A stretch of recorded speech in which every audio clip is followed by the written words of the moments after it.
Hello and welcome back. Thanks for joining me for part 1 of this 5-part series, based around Disney's canceled parks. Today we'll be discussing Walt Disney's Riverfront Square, which was to be one of many large-scale tourism attractions that was being built in St. Louis around the late 1950s and into the 60s. By 1963, projects like the St. Louis Arch and Busch Memorial Stadium were well underway, and St. Louis's mayor wanted an attraction to not only draw locals and sports fans, but fans from all over the world. So Raymond Tucker reached out to Walt Disney and the Disney Company to set up and design a film based on the city's history for its bicentennial. After Raymond reached out, Walt, being Walt, returned with plans for so much more, including sketches created by legendary Imagineer Marc Davis, which would have featured shopping and dining on an upper level and a New Orleans and St. Louis inspired park on the ground floor. Some of the attractions planned were copies of Fantasyland dark rides and a New Orleans Square area, which would have featured a Jean Lafitte landing area, a walk-through pirate ship, and Pirates of the Caribbean. This version of Pirates would have been an exact replica of the Disneyland version, and would have also had the Blue Bayou restaurant. Also found in the New Orleans area was an opera house and the Mike Fink boat ride, plus a cyclorama show based around the history of the area.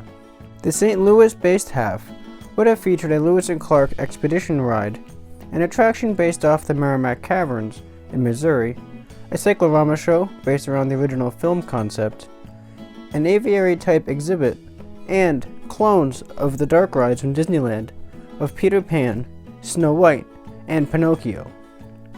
And of course a wishing well, because why not? Every land needs a wishing well. There was one other large-scale project, and arguably the most important thing to come out of this, which was a haunted house attraction. As you can see in the original Marc Davis drawings, in the lobby area it is marked as elevators/stretching room, and I find it interesting to think that the stretching room has been around since its original conception. All seem promising and talks are going well, as designs and ideas were being laid out. But Disney thought that St. Louis should be footing a large chunk of the bill, but Tucker and St. Louis disagreed. St. Louis wanted Disney and the Imagineers to not only build it all, but pretty much single-handedly fund it.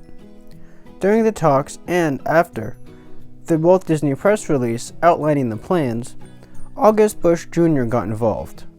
Being one of the most powerful men in St. Louis, thanks to not only his seat on the planning committee, but his loads of contacts and friends in high places, due to the wealth he brought to St. Louis, thanks to what would become the largest brewery in the world, Anheuser-Busch.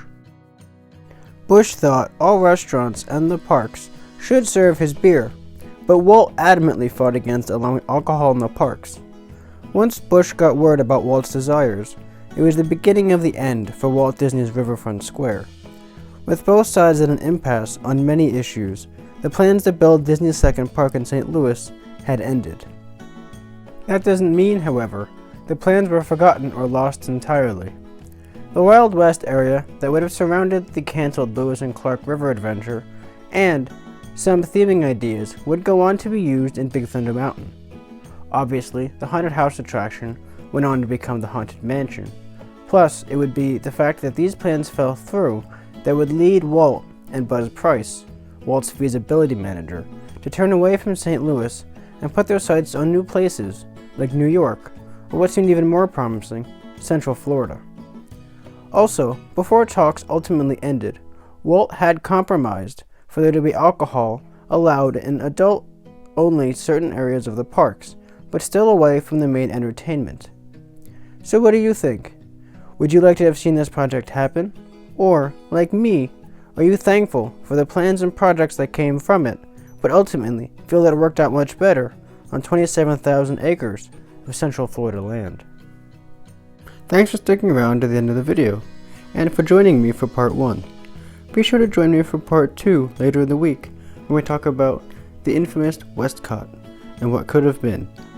Thanks again for joining me, and we'll talk soon.